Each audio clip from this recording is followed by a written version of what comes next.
खुलुमबाय आंनि मुङा थरायना अनजिमा बसुमतारी जिल्ला अदालगुरि गामि बटाकुसि लासो बटाकुसि आं बे दुलाराय बाथौ गौथुम लाइमोन आफादनि दैदेननायाव अनलाइननि गेजेरजों नैथि दिंखन बिबुंथि बादायलायनाय हाबाफारियाव बाहागो लादों।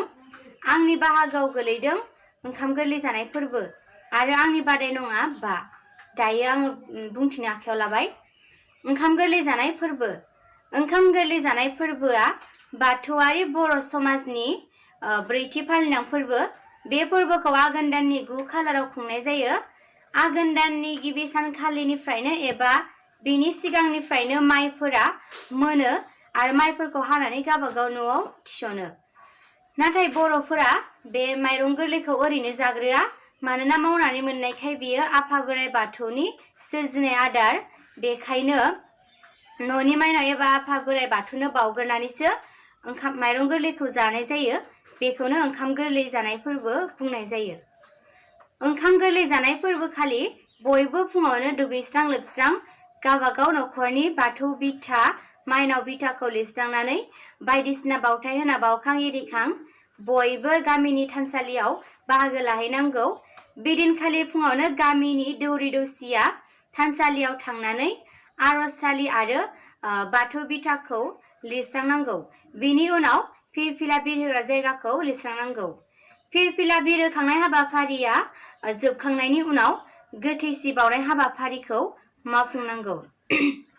बिब्दिनो फिरफिला आरो गोथैसि बावखांनाय हाबाफारिया जोबब्लासो बाथौ बिथा बावनाय हाबाफारिखौ मावफुंनांगौ। बिनि उनाव बाथौ बिथाखौबो बावखाङोब्ला बयबो आर'जआव जिरायनांगौ। ओंखाम गोरलै जानाय फोरबोआव बयखौबो न'खर न'खर माइनाव लांनायखौ नुनो मोननाय जायो। बिनि अनगायैबो बयबो जहैनो थानसालिनिफ्राय गामिनि रायजोनि बाख्रि एबा सोरनिबा न'खरसेयाव माइनावखौ जहैनो थिसननानै दोनहैयो।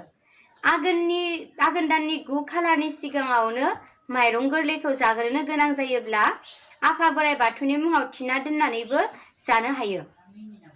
आघोननि 9 खालारनिफ्राय 30 खालारसिम बयबो गावबागाव सुबिदा बादियै ओंखाम गोरलै जानाय फोरबोखौ फालिनो हायो। बिब्दिनो खायफाखौ गावबागाव न'खर न'खर ओंखाम गोरलै जानाय फोरबोखौबो फालिनाय नुनो मोननाय जायो। नाथाय फोरबोनि ओंथि, समाजनि खौसेथि आरो धोरोमनि ओंथिखौ लाखिनो थाखाय बाहायनो हायो आरो थांना थानायाव जाहाथे सानफ्रोमबो मोजाङै मोजां मदद होलांनो हायो।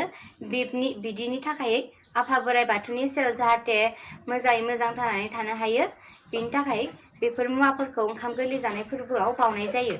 बिब्दिनो सोलिबाय थानाय बोसोरनि मोजां हास्थायना जाहाथे इयुनाव आलो गोजोन थांनानै थानो हायो, जेनिबो आंखाल गैयाजासे, बिनि थाखायनो ओंखाम गोरलै जानाय फोरबोखौ फालिनाय जायो।